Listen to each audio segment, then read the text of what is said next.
Oh, he is dead, he is dead. Oh, he is dead, and none of us can reach it, and none of us can reach it.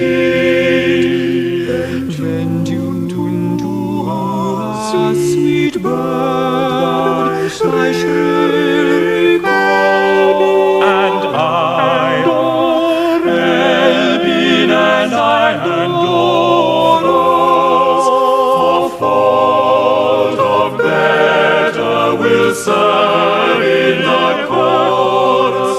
Begin, and we will fall, and we will fall down, and all in order. Then sang the wood-born minstrel of Diana. Long live fair Orion, live fair Orion, live fair Orion, live fair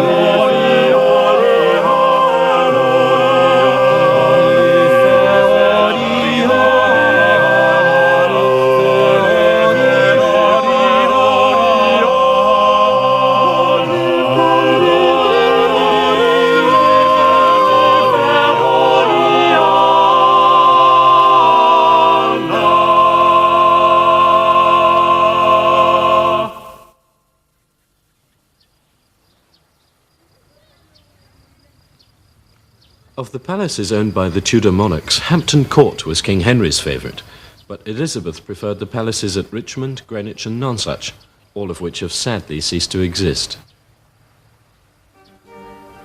The royal household's progress from palace to palace throughout the year, with its entourage of some 1,500 people, must have taken some mammoth organisation.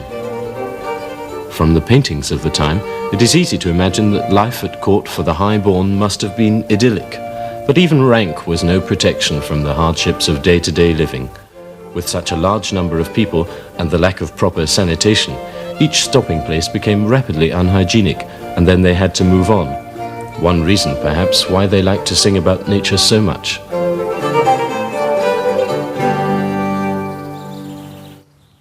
One of the best known of all the English madrigals is The Silver Swan by Orlando Gibbons.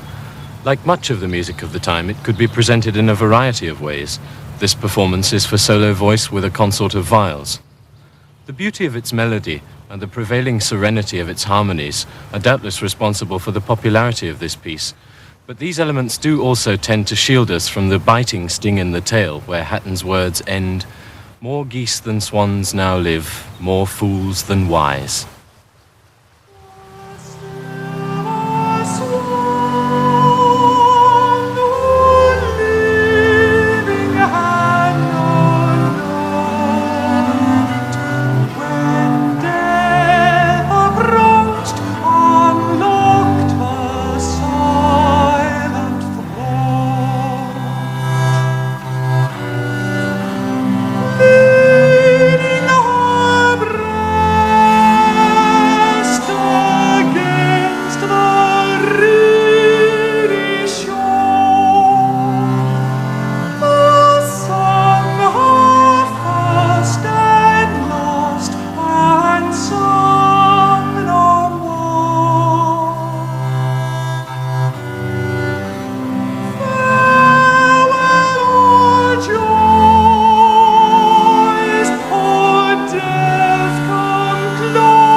In an age when some of our greatest poets were living, Marlowe, Johnson, and not least Shakespeare, it seems curious that the English madrigal composers chose to set so little of their poetry.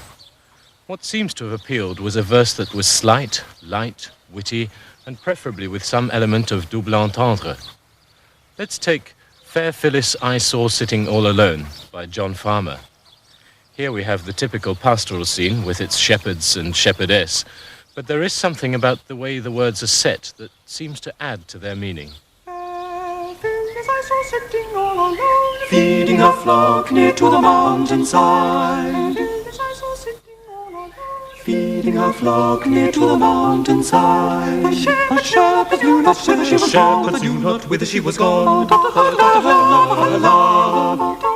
But after her love, a minter's hide. Up and down he wandered. Up and down he wandered. Up and down he wandered. Up and down he wandered. Up and down he wandered. Up and down he wandered. Up and down he wandered. But she was missing. She was missing. When he found her, oh, then they fell a kissing. Oh, then they fell a kissing, a kissing. Oh, then they fell a kissing. Up and down, up and down, up and down, up and down, up and down, up and down, up and down, up and down he wandered. Up and down he wandered, up and down he wandered, up and down he wandered. While she was missing, when he found her, oh, then they fell a kissing. Oh, then they fell a kissing, a kissing. Oh, then they fell a kissing.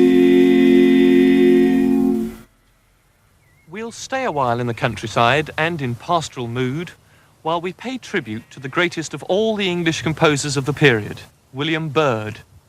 He was considered by his contemporaries to have been the father of English music, and he wrote splendid church music for both the Protestant and Catholic services. But in his secular songs, he rather resisted the fashion for things Italian, preferring to write in his own way, often for a combination of voices and instruments, as in this piece, Who Made Thee Hob Forsake the Plough, which Byrd describes as a dialogue for two shepherds. Who made thee hob forsake the plough and fall in love? Sweet beauty, which hath power to bow the gods above. What dost thou serve, a shepherdess? I, such as hath no peer, I guess.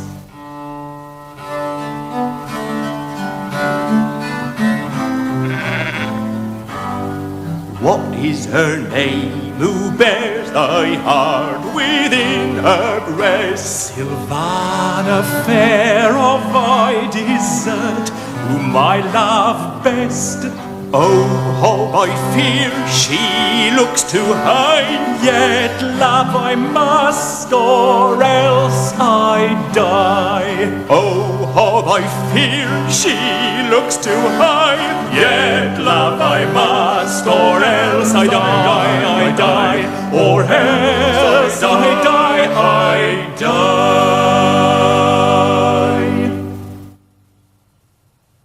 Byrd apparently taught many of the next generation of English composers, including Morley, Weelkes, Phillips, and Thomas Tomkins, who wrote our next piece and dedicated it to his ancient and much reverenced master, William Byrd. It's called Too Much I Once Lamented, but it doesn't mourn the death of his teacher, who was still alive when the piece was published. No, it's another lover grieving over the loss of his beloved. And here, the conventionally jolly fa-la-la refrain is transformed into a chorus of depression, sarcasm, and acute melancholy.